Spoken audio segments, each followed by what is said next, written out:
Hey everyone, it's Silverfuse here, and today we were spoiled some more cards from the Twitter of Legends of Runeterra with a nice video as well. We got spoiled multiple cards, one of them being Sejuani, a champion from Frejlord, and a very common champion in League of Legends as a jungler. Well, it goes up and down, but we see her pretty often, so she was pretty highly anticipated. And she has a new mechanic, which is called Vulnerable. And Vulnerable, what it does is it gives something on the opponent's side the ability to be challenged. So essentially, you can give Vulnerable to something, and then any of your cards can be a challenger unit for that Vulnerable. So Vulnerable uses its ability to choose where to block, you get to choose where it goes, and that's very interesting and very powerful, I would say. You have to recognize that it is during play, so this is going to be on turn 6 or 7, or, I mean, that's a bad way to say it, but the turn that you're attacking is when you want to do the play for the Vulnerable. You can do play and get the Frostbite, but Vulnerable is only when you're attacking. That is very important to recognize. And level up is when you've damaged the enemy nexus in 5 different rounds this game. I think that is something very important to talk about. Ideally, you want to be able to pre-flip her. You want to be able to play like something like Blade's Edge on turn 1, attack on turn 2, turn 3. I guess you can do another Blade's Edge. Some people have said Teemo Shrooms, but I think that's not, it's you know, a bit too much luck factored in. But I just, from what we have with the current cards right now, I don't see her pre-flipping very often. And a lot of people are like, oh, well, you just play RN6, flipped, and attack, it's going to be crazy. But I just don't see it happening with the cards that we have, keywords. The cards that we have right now, I don't see that happening very often. I see her more being a little bit slower and played on turn 7 and 8. But if we do find a way to pre-flip her consistently, and she's attacking on 6, even 7, it's going to be a lot more strong because her level up is insane. Her level up is a great mid-range finisher, or at least giving yourself the tempo to keep on carrying through. It is the same thing with the play, give Frostbite and Vulnerable this round, but it says, the first time I see you damage the enemy nexus each round, Frostbite all enemies. This is each round too, and she does have Overwhelm, so you can put her first and attack through something. I mean, if it's a 6-7, that thing has to have 6 or more health to be able to block her, and on top of that, we have this buff over here, but we'll talk about that later.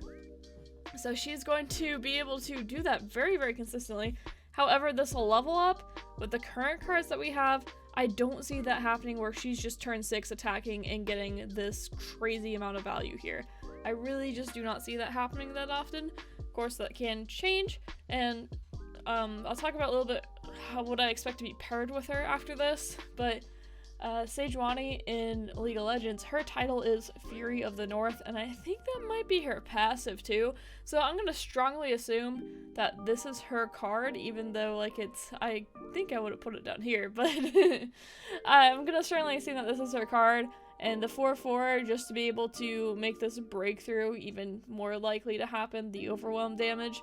Very strong, and in some ways this is better than repost, is what people have been talking about, because repost gives barrier can be pinged off with, well, we're probably going to see Blade's Edge ran a bit more, and we also see Vile Feast very consistently still. So this being 4 health, it's only for the round, that's fine, but 4 health is very hard to deal with for the round.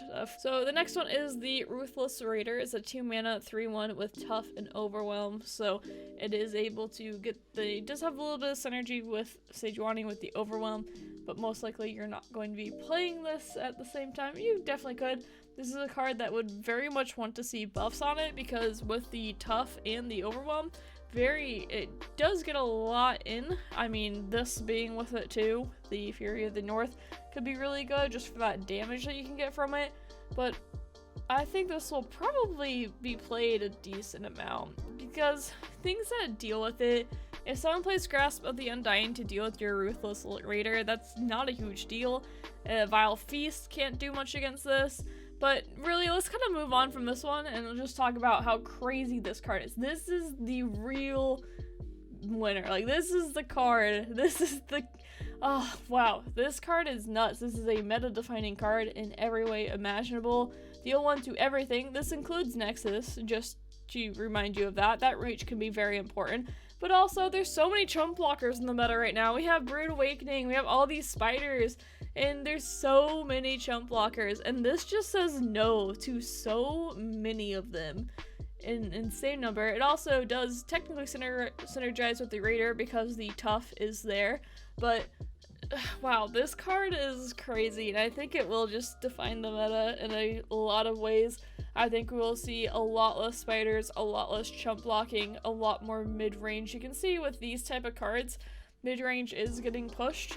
These aren't very aggressive cards, I would say. I say overall they're pretty, you know, play on curve, mid-range cards. Maiden can also go with the Crimson, all those cards, and Vladimir is one that's talked about. I don't know if Vlad's necessarily going to become playable though. It's possible, sure, but wow, Maiden, what a card. This is, some people, if you're from Hearthstone, are thinking Wild Pyromancer. This card too, it does deal 1 damage to itself, so something like Brahms Take Heart can be very good with it. It is, I'm very excited for this card. I think it will be huge in the meta, and I think this really helps Frejlord a lot. It was struggling quite a bit, but this card is nuts, and I absolutely love it. I don't think it's OP. I deal 1 damage to everything though. That is, for a 3-mana card that scales the way that it does, I mean, if you're in the later game, you're gonna be doing a lot still. It is crazy, crazy, crazy. Yeah, it's a lot. I like it though. This one, you can see first thing, before we even talk about it, doesn't have the bottom thing. So this is a token as far as we know. It's created by something else. And I think it was kind of spoiled by someone that it might be a new mechanic that this is created by, but we don't know yet. We have the Stormclaw, and it has Overwhelm. It's a 5-mana 6/6, some pretty nice stats with Overwhelm. And other allies with 5+ power have Overwhelm, and that is a very nice mid-range finisher, once again.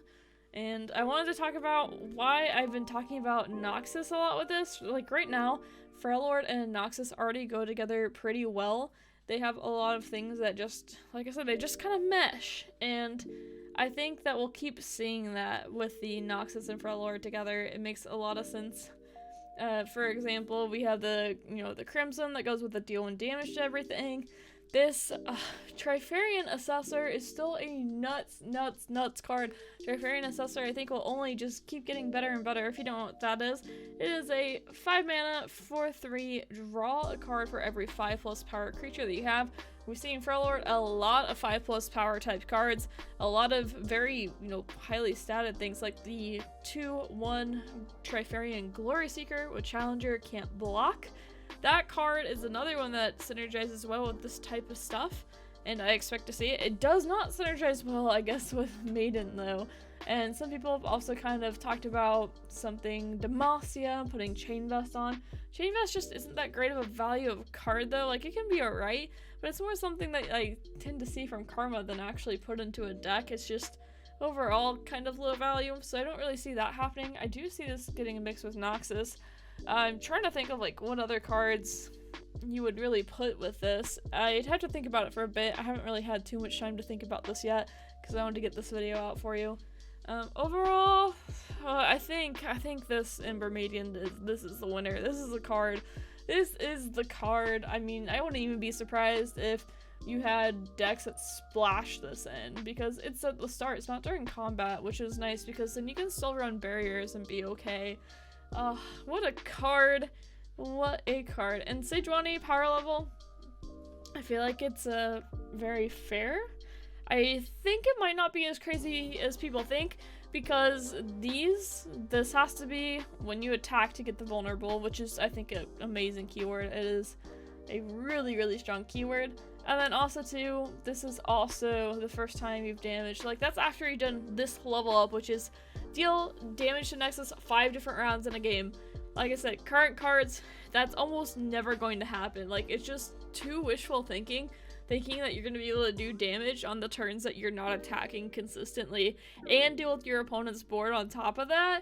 That just seems super, super unlikely. So I really see her as being more of a 7 or 8 mana card, but I think this card, she gets better as we get more cards. She gets better as we get more expansions. She will just get better and better and better because we're gonna have more ways to deal damage to Nexus, probably more burn and stuff too. So people have talked about P and Z as well. There's a possibility. Of course, attacking on odds actually helps her quite a bit versus attacking on evens if you run 1-drops from like Noxus or something. But yeah, it's interesting, and I really hope you enjoyed the video. Thanks so much for watching. Bye!